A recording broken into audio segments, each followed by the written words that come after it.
Bonjour à tous, ravi de vous retrouver comme tous les samedis ou presque pour les news moto de la semaine. Les amis, l'heure est grave. Si vous avez vu ma dernière vidéo sur les fuites d'infos concernant la nouvelle BMW R1300 GS, vous l'aurez peut-être déjà noté, mais je me suis lourdement trompé. Non, non, je vais pas chercher à rejeter la faute sur les autres, vous inquiétez pas, j'assume. J'étais à ça de trouver le juste prix, j'ai joué petit bras, 100 balles de plus et je mettais dans le mille, mais c'est pas le cas. Bon, il y a plus grave, mais je vais y revenir puisque maintenant BMW l'a officiellement dévoilé. Mais avant, on va très vite passer sur d'autres modèles, d'autres marques, d'autres rumeurs, et qui sait peut-être d'autres boulettes. Allez, on sait jamais, on n'est pas à l'abri, hein.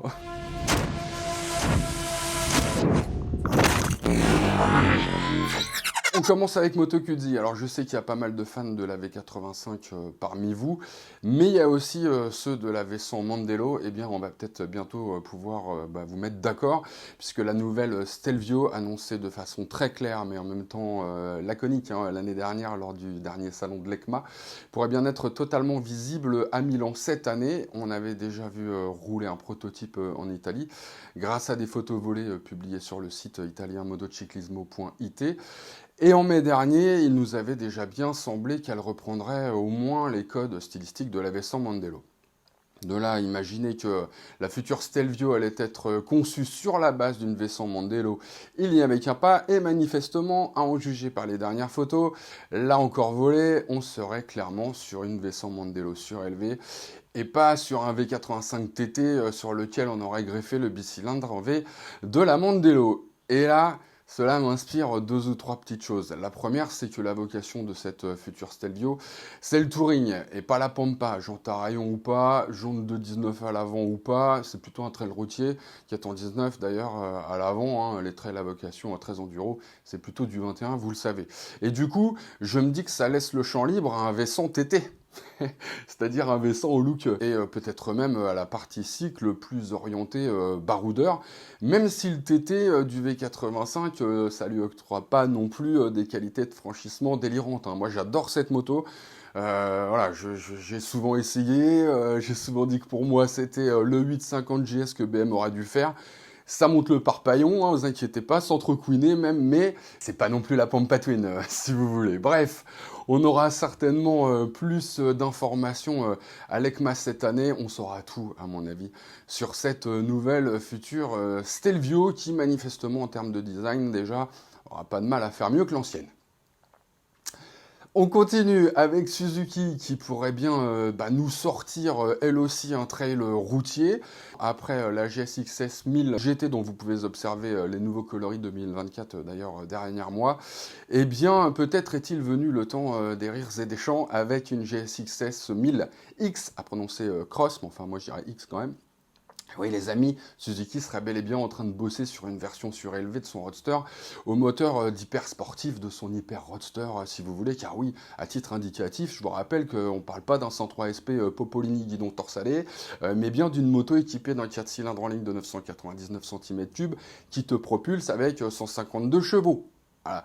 Soit dit en passant, un régal ce bloc. Franchement, c'était vraiment une tuerie. Comme quoi, c'est bien dans les vieux pots qu'on fait de la bonne soupe. Bref, pour l'instant, comme vous l'avez vu, ou pas, justement, ou aucune image officielle n'a fuité pour le moment, hein. Seuls ces spy shots ont été publiés il y a quelques jours par motorrideonline.de qui permettent de confirmer donc les dires du site américain cycleworld.com qui affirmait au tout début du mois que des documents d'homologation européens on ferait mention donc de cette moto avec notamment un pare-brise qui monterait jusqu'à 1m35 alors que celui de la GT s'arrête à 1m28, une largeur d'un peu plus de 92 cm, des pare-mains, des feux superposés, un poids de 232 kg quand la GT est à maximum 226 kg. En revanche, alors la vitesse max de la X ou de la Cross serait donc de 210 km/h, là où la S et la GT peuvent pousser jusqu'à 249 km/h. Il y a fort à parier en fait que pour cette version trail routier, Kawasaki ait choisi de sacrifier de la puissance au profit du couple. Voilà. Et du coup, les amis, on termine avec les images et les infos maintenant révélées officiellement par BMW concernant la nouvelle R1300 GS. Et déjà, pour commencer, la boulette, en dehors de mon estimation du prix, que j'imaginais à 20 590 alors qu'il débute en réalité à partir de 20 690, c'est que j'étais persuadé en fait que c'était l'Adventure, cette version-là. Et vous vous souvenez ce que je disais, c'est étonnant parce que normalement, bah, il y a un décalage entre la GS et la GSA en termes de date de lancement. Et bah, cette beauté n'est donc pas une Adventure, mais l'une des 4 versions de la nouvelle R1300 GS tout court, à savoir la Trophy. Bien sûr. En fait, ce sont les parcs Carter hein, qui m'ont induit en erreur. C'est une option, enfin bon, bref. Et du coup, je me suis fait un petit peu avoir. On va pas se le cacher quand même. Alors, ce qu'on va faire, c'est essayer de synthétiser, parce que c'est quand même assez compliqué. Donc la nouvelle GS 1300, c'est donc un nouveau moteur, évidemment, un moteur de 1250 dont la course et l'alésage ont été revus, plus super carré pour passer à 1300 cm3. Résultat, la puissance et le couple passent bien à 145 chevaux à 7750 tours minute.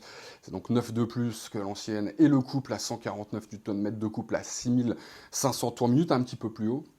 Concernant le châssis, le moteur est toujours porteur d'un double cadre, donc en acier, hein, qui aurait été encore un petit peu rigidifié.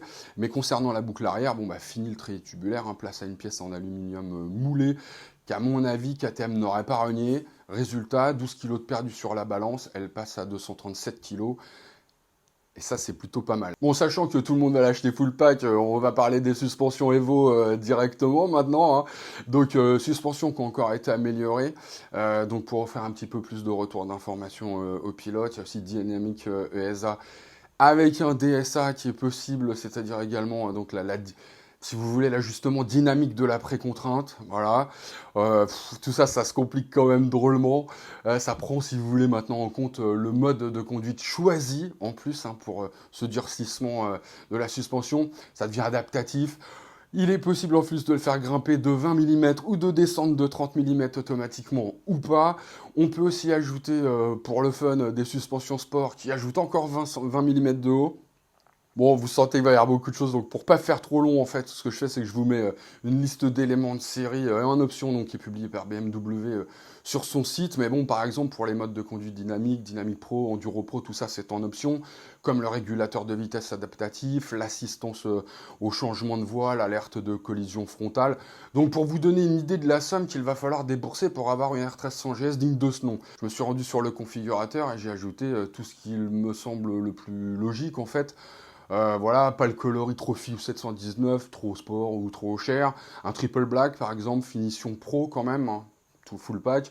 Pas de confort en plus, jante à rayon, bah ouais, quand même, correcteur d'assiette adaptatif, un double silencieux Accra pour le plaisir, bagagerie, et puis bah voilà, au final, je regrette de vous annoncer que pour rouler avec la nouvelle BMW R1300 GS sans avoir de regrets, si vous voulez, sans vous sentir frustré, vous allez probablement devoir lâcher plus de 30 500 €, donc pour une moto annoncée au départ à 20 690. Et encore, j'ai pas pris le GPS intégré, hein. Je me suis juste contenté d'un support de smartphone. Sinon, on dépassait allègrement les 31 000 €, ce qui est une somme que je qualifierais de rondelette. Pour autant, je prends les paris. Ça va cartonner. Et sur ce, les amis, aloha. Bah non, t'en fais pas, mon petit Achille. Je vais pas craquer. Je peux pas.